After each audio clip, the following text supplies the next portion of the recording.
الحمد لله رب العالمين والصلاة والسلام على أفضل الأنبياء والمرسلين نبينا محمد وعلى آله وصحبه أجمعين. قال الله تعالى: هن لباس لكم وأنتم لباس لهن. وقال النبي صلى الله عليه وسلم: الدنيا كلها متاع وخير متاع الدنيا المرأة الصالحة. ناظرین، خیر مقدم ہے آپ کا اسلامی سماج کے اس پروگرام میں. اس سے پہلے آپ نے کئی عنوانات کے تحت اسلامی سماج کی خصوصیات اور اس کی بنیادیں سماعت فرمائی. آج کا ہمارا موضوع ہے کہ اسلامی سماج میں عورت کا کیا درجہ اور مرتبہ ہے، عورت کی کیا ذمہ داری ہے، اس کی کیا اہمیت ہے.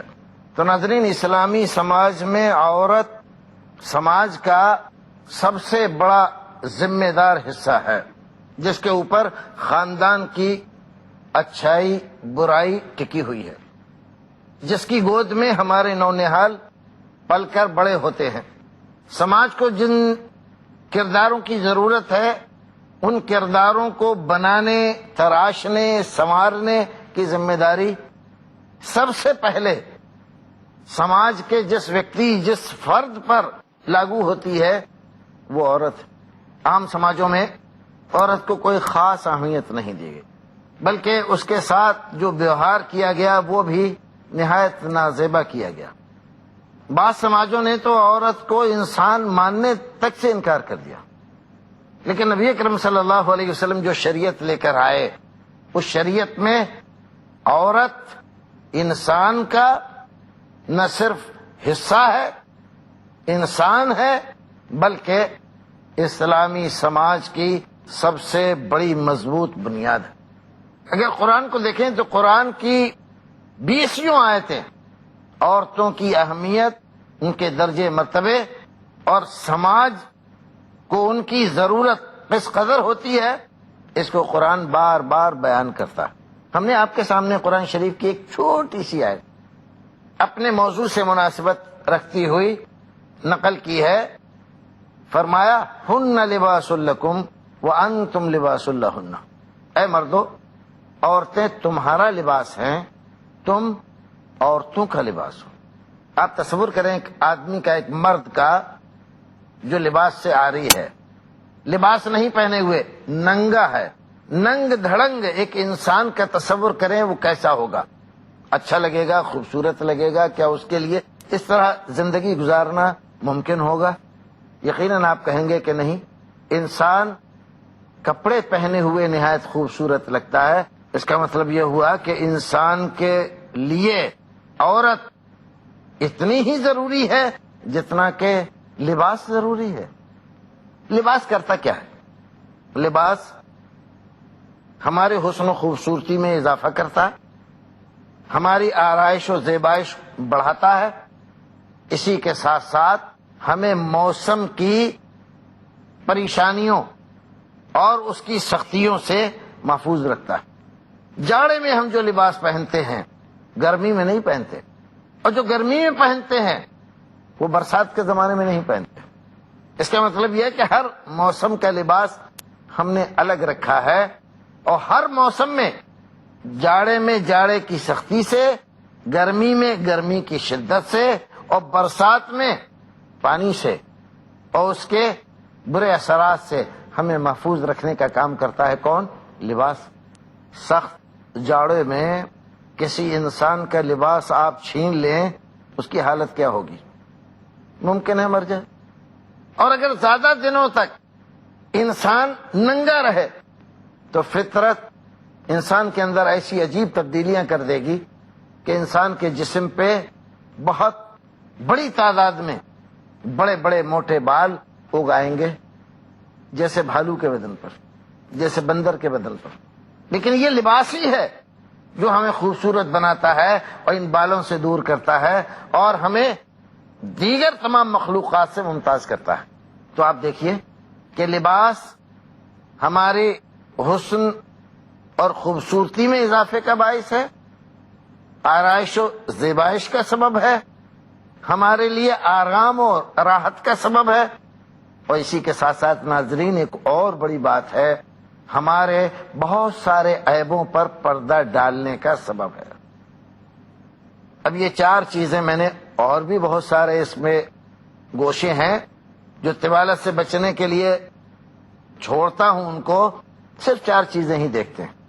اللہ رب العزت نے عورت کو ہمارا لباس بنایا، تو عورت سے ہماری عزت ہے، ہمارا حسن اور ہماری خوبصورتی اس کی وجہ سے ہے۔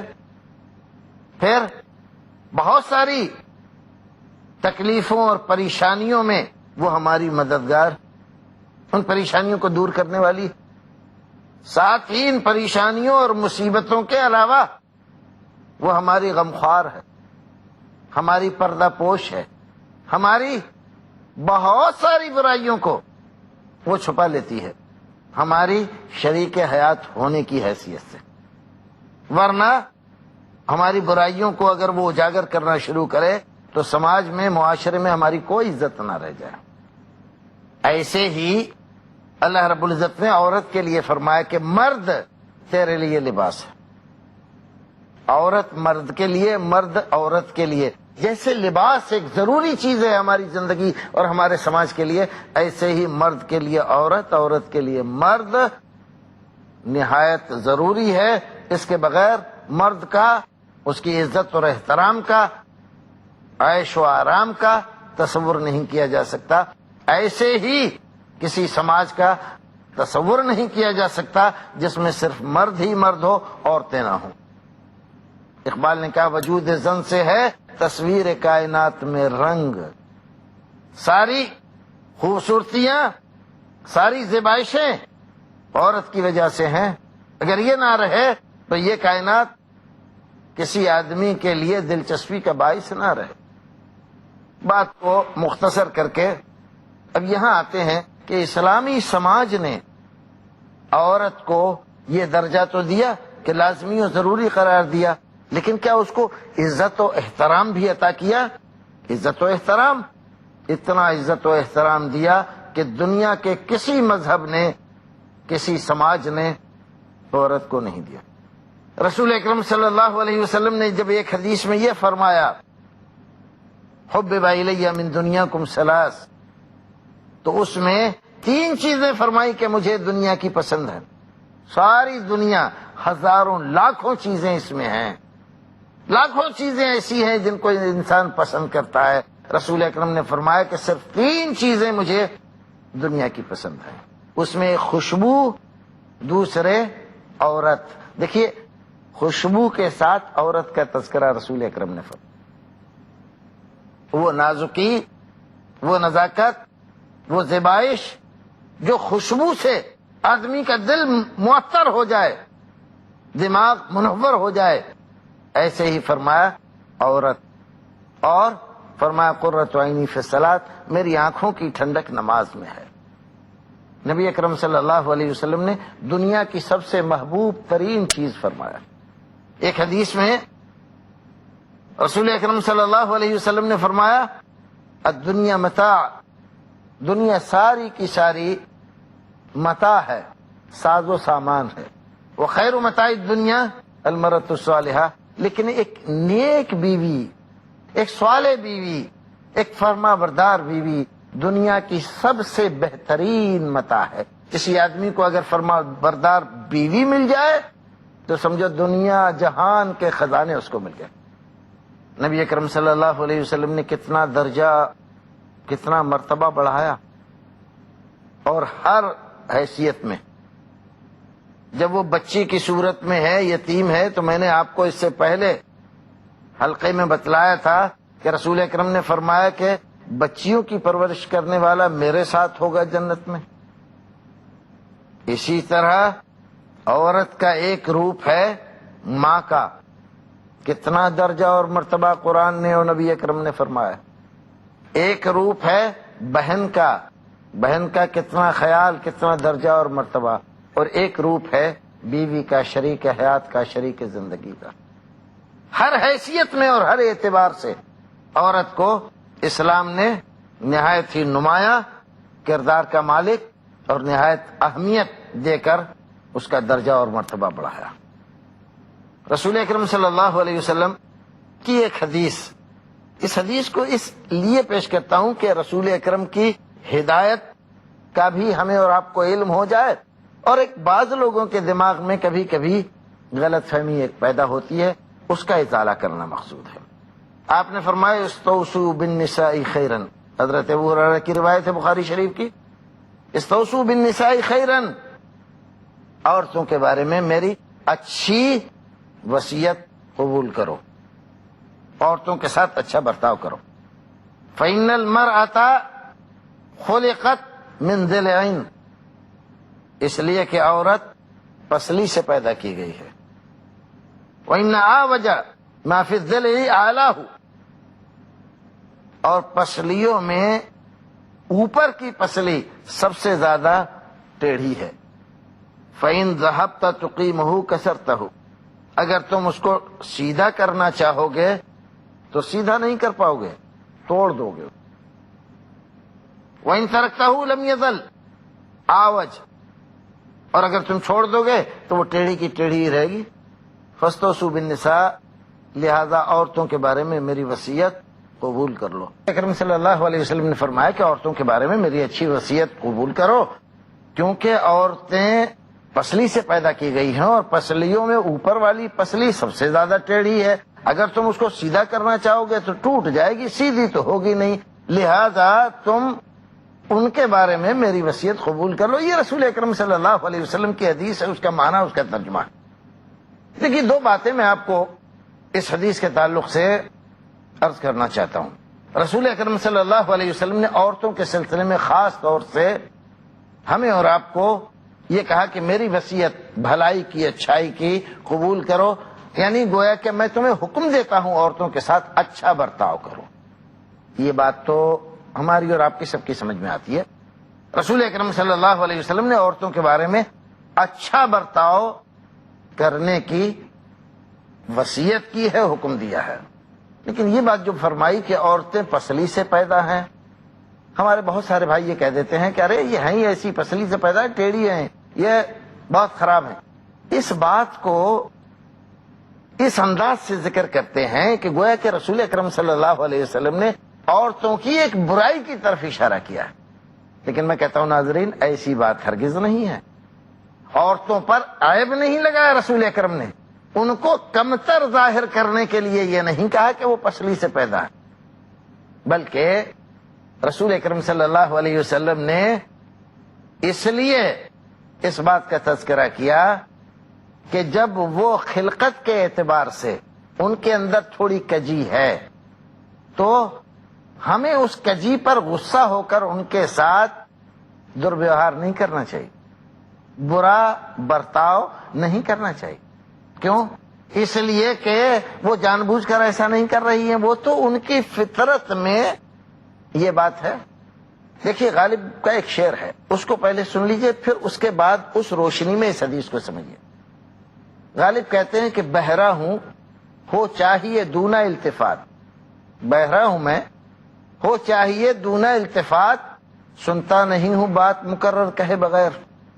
وہ اپنے معشوق سے کہہ رہا ہے کہ تمہاری بات مجھے بڑی اچھی لگتی ہے، تو ایک بات کو ایک بار نہ کہا کرو، کئی بار کہا کرو۔ لیکن ظاہر ہے کہ کوئی بھی آدمی کہے گا کہ کئی بار کیوں کہیں، تو اس کے لیے وہ دلیل پیش کر رہے ہیں کہ بات اصل میں یہ ہے کہ میں تھوڑا اونچا سنتا ہوں، بہرا ہوں، ایک بار کہنے سے بات میری سمجھ میں آتی نہیں ہے، پوری سن نہیں پاتا ہوں، کیونکہ یہ کمی ہے میرے اندر، یہ کمزوری ہے میرے اندر، لہذا آپ کو چاہیے کہ میرا خیال رکھیں، آپ میری جانب آپ توجہ زیادہ دیں بنسبت اور لوگوں کے۔ عام لوگوں کو آپ ایک بار کہیں تو وہ سن لیں گے، لیکن میں چونکہ بہرا ہوں اس لیے آپ کو ایک سے زائد بار کہنا چاہیے۔ تو دیکھیے سامعین، رسول اکرم صلی اللہ علیہ وسلم کیا فرما رہے ہیں کہ عورتوں کی پیدائش پسلی سے ہے، پسلی ٹیڑھی ہوتی ہے، تم اس کو سیدھا نہیں کر سکتے، تو یہ ایک کمی، آپ اس کو مان کر ان کو بے عزت کریں، ایسا نہیں۔ رسول اکرم صلی اللہ علیہ وسلم در حقیقت یہ چاہتے ہیں کہ ایک مرد کے ساتھ ایک معاملے میں جیسا ویوہار تم کرتے ہو، اس کے مقابلے میں عورت کے ساتھ ویوہار کرنے میں تمہیں زیادہ توجہ دینی چاہیے۔ کیوں؟ اس لیے کہ وہ تو بیچاری خلقت ہی سے تھوڑا کجی لیے ہوئے ہیں، اور جب ان کی پیدائش ہی میں، فطرت ہی میں کجی ہے تو ان کا قصور کیا ہے؟ ان کو تو آپ کو معافی کرنا چاہیے، چھوڑ دینا چاہیے کہ یہ تو ان کی فطرت کی بات ہے، کوئی بات نہیں ہے۔ لیکن اس بات پہ ہم ناراض ہوتے ہیں، ان کو مارتے ہیں، پیٹتے ہیں اور ان کے ساتھ برا سلوک کرتے ہیں۔ رسول اکرم صلی اللہ علیہ وسلم اسی لیے فرما رہے ہیں کہ عورتوں کے بارے میں میری اچھی وصیت قبول کر لو، ان کی پیدائش ایسے ایسے اس سے ہے، اس لیے وہ تمہاری توجہ کی زیادہ مستحق ہے۔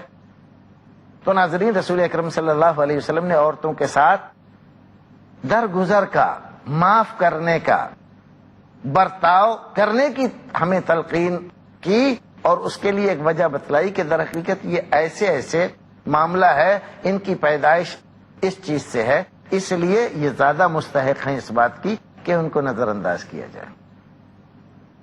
اس میں یہ جو کہا رسول اکرم نے فَإِن ذَهَبْتَ تُقِيمُهُ كَسَرْتَهُ، اگر تم اس کو سیدھا کرنا چاہو گے، بہت سارے لوگ یہ حرکت کرتے ہیں۔ میں نے تجھ سے کتنی بار کہا ایسا مت کیا کر، مانتی نہیں، اچھا لاٹھی اٹھائی اس کو مارنا شروع کیا۔ اب مار مار کے آپ اس کو کیا درست کر لو گے؟ درست نہیں کر سکتے۔ آپ اس کو پیار سے، محبت سے سمجھاؤ، وہ مجبور ہے بیچاری۔ بہت سی عورتیں ہیں، عقل مند ہیں، سمجھدار ہیں، ایک بار کہا جاتا ہے ان سے سن لیتی، اسی دن سے سمجھ لیتی۔ ان کا شوہر، ان کے گھر والے کیا چاہتے ہیں اور کس انداز سے رہنا چاہتے ہیں، ایک بار سمجھ لیا، اب زندگی اسی انداز میں گزر رہی ہے، کوئی پرابلم نہیں۔ لیکن اگر عورت نہیں سمجھتی ہے تو جب تک نہیں سمجھتی ہے تب تک پرابلم بنی رہتی۔ تو ہمیں چاہیے کہ اسے موقع دیں، ایک بار سمجھائیں، دو بار سمجھائیں، تین بار سمجھائیں، بار بار سمجھائیں۔ کیوں؟ اس لیے کہ وہ بیچاری مجبور ہے، اس کی پیدائش میں کجی ہے، ٹیڑھ پن ہے، لہذا ہم یہ کیوں چاہتے ہیں کہ وہ بھی سیدھی ہو جائے؟ وہ سیدھی ہو نہیں سکتی، اس لیے فرمایا اگر تم اس کو سیدھا کرنا چاہو گے، اور ایک روایت میں اس کی تشریح بھی کی گئی، وہ کسرها طلاقها، اگر سیدھے کرنے کے چکر میں پڑو گے تو حالات نارمل نہیں رہیں گے، بگڑ جائیں گے، اور پھر تم اس کے توڑ دو گے، یعنی طلاق دے بیٹھو گے، نبھا نہیں ہو سکتا۔ برداشت کرتے رہو گے، تھوڑا نبھاتے رہو گے، ساتھ چلتا رہے گا، وہ بھی خوش رہے گی، تم بھی خوش رہو گے، تمہارا ساتھ اس کا ساتھ نبھتا رہے گا۔ لیکن جہاں تم نے جس دن یہ سوچ لیا کہ آج تو مجھے اس کو سیدھا ہی کرنا ہے، وہ اسی دن طلاق کی نوبت آ جائے گی اور رشتہ ٹوٹ جائے گا۔ رشتے کے باقی رکھنے کے لیے رسول اکرم صلی اللہ علیہ وسلم نے ہمیں یہ بات بتلائی کہ سیدھے کرنے کے چکر میں مت پڑو، یہ سیدھی ہونے والی چیز ہے ہی نہیں۔ ہاں، اس کی کجی اس کے ساتھ رہے اور تم اس سے فائدہ اٹھاتے رہو تو نبھا ہو سکتا ہے اور زندگی اچھی گزر سکتی ہے۔ اسلامی سماج اور معاشرے میں عورت کو احترام بھی دیا گیا، عزت بھی دی گئی، اور اس کے لیے کچھ آزار، کچھ عذر بھی پیش کیے گئے کہ ان عذروں کی وجہ سے عورت کے کردار میں، اس کے رویے میں کبھی کبھی ناہمواری آ جاتی ہے، تو اسے درگزر سے کام لو، معاف کر دو۔ رسول اکرم صلی اللہ علیہ وسلم نے حضرت ابو ہریرہ رضی اللہ تعالیٰ عنہ کی حدیث ہے، امام ترمذی رحمۃ اللہ علیہ اس کو نقل فرماتے ہیں اور کہتے ہیں کہ یہ حدیث حسن صحیح ہے۔ فرمایا اکمل المؤمنین ایمانا احسنهم خلقا وخیارکم خیارکم لنسائکم، ہم مرد، ہم کامل مومن بن جائیں، ہم کامل مسلمان بن جائیں، پورے مسلمان بن جائیں، اچھے مسلمان بن جائیں، اس چکر میں لگے رہتے ہیں، بہت کچھ کرتے ہیں۔ رسول اکرم فرماتے ہیں اگر تم کامل اور مکمل مومن بننا چاہتے ہو، مسلمان بننا چاہتے ہو، تو تمہارے لیے ضروری ہے کہ تم اچھے اخلاق رکھو، اخلاق کو بہتر بناؤ، اخلاق کو اچھا کرو تو تمہارا ایمان اچھا ہو جائے گا، تمہارا اسلام اچھا ہو جائے گا۔ اخلاق درست ہیں تو تمہارا ایمان درست ہے۔ اور پھر مردوں میں سب سے بہتر آدمی کون ہے؟ فرمایا وہ آدمی سب سے بہتر ہے جس کا رویہ، جس کا کردار، جس کے اخلاق، جس کا برتاؤ اپنی بیویوں کے ساتھ اچھا ہے۔ تو ناظرین، نبی اکرم صلی اللہ علیہ وسلم نے اچھا آدمی اس کو قرار دیا ہے جو اپنی بیوی کے ساتھ اچھا برتاؤ کرتا ہے، اس کا خیال رکھتا ہے اور اس کے ساتھ درگزر کا معاملہ کرتا ہے۔ نبی اکرم صلی اللہ علیہ وسلم کی ایک اور حدیث، یہ مسلم شریف کی روایت ہے، کوئی مومن مرد کسی مومنہ سے، کسی مومن عورت سے اس قدر ناراض نہ ہو، غضبناک نہ ہو، غصہ نہ ہو کہ اس سے بولنا ہی چھوڑ دے، اس سے تعلقات منقطع کر دے، طلاق دے دے، اس سے رابطہ منقطع کر لے۔ ارے بھائی، کوئی غلطی اس سے ہو گئی، چل ہو گئی، انسان ہے، ہو ہی جاتی ہے غلطی، بار بار کرتی ہے صحیح، ارے بھائی بار بار بھی ہو جاتی ہے، لیکن کیا ایسا نہیں ہے کہ ایک کام وہ غلط کرتی ہے لیکن ایک دوسرا کام بہت اچھا کرتی ہے؟ وہ کھانا اچھا نہیں بناتی لیکن محبت آپ سے بے انتہا کرتی ہے۔ اس کے خاندان والا یا آپ کے خاندان والا کوئی آدمی اگر آپ کو برا کہہ دے تو اس کی جان کو آ جاتی ہے، وہ یہ برداشت نہیں کرتی کہ میرے شوہر کو کوئی آدمی برا کہے، اس کو بدنام کرے، آپ کے لیے جان دینے کے لیے تیار ہو جاتی ہے۔ تو یہ ہزار باتوں کی ایک بات ہے، وہ آپ سے محبت کتنی کرتی ہے، تو اس کی محبت کی قدر بھی تو کرو۔ ارے بھی کھانا بنانا آج نہیں آتا ہے، کل سیکھ جائے گی۔ کوئی چیز اگر آج وہ نہیں کرنا جانتی ہے، رفتہ رفتہ سب سیکھ جائے گی۔ برداشت کرو، برداشت کا مادہ رکھو اور اچھے بن کر، اچھے شوہر بن کر رہو، اور یہ دیکھو کہ اس کے اندر اچھائیاں کتنی ہیں۔ تمہاری نظر ہمیشہ برائیوں کی طرف رہتی ہے، یہ غلط کرتی ہے، وہ غلط کرتی ہے، یہ نہیں آتا، وہ نہیں آتا۔ ارے بھئی یہ بھی تو دیکھو، کوئی چیز آتی بھی ہے اس کو تو کوئی چیز اچھی بھی ہوگی اس کی، تو کوئی چیز اچھی ہے تو اچھائیوں کو بھی تو ذرا دیکھو، اچھائیوں کی طرف نظر کر کے برائیوں کو درگزر کرو، نظر انداز کرو۔ رفتہ رفتہ وہ تمہیں سمجھ جائے گی، تم اسے سمجھ جاؤ گے، گھر تمہارا جنت نظیر بن جائے گا۔ لیکن اگر تم نے درگزر کا طریقہ اختیار نہیں کیا، مار پیٹ، گالی گلوچ، اور اس کو، اس کے خاندان کو، اس کی ماں کو، اس کی بہنوں کو، اس کی دادی کو، اس کی نانی کو، سب کو گالیاں دینا ہو تم نے شروع کیا، تو حالات بنیں گے نہیں، گھر ٹوٹ جائے گا۔ تمہارا میاں بیوی کا رشتہ ہی نہیں ٹوٹے گا، اس کا سیدھا اثر سماج پر جائے گا۔ سماج میں دو خاندانوں کے درمیان ہمیشہ کے لیے دشمنی بڑھ جائے گی، اور سماج کو دشمنی سے بچاؤ، محبتیں پھیلاؤ، تب سماج ترقی کرتا ہے اور تب پنپتا ہے، تب بڑھتا ہے۔ کوشش کرو اس بات کی کہ محبتیں سماج میں عام ہو جائیں اور نفرتیں ختم ہو جائیں۔ پروردگار ہمیں اور آپ کو نیک عمل کرنے کی توفیق عطا فرمائے۔ سامعین، یہاں ہمارا وقت ختم ہوتا ہے، انشاءاللہ اگلے ایپیسوڈ میں اس موضوع کو پھر مکمل کریں گے۔ تب تک کے لیے اللہ حافظ۔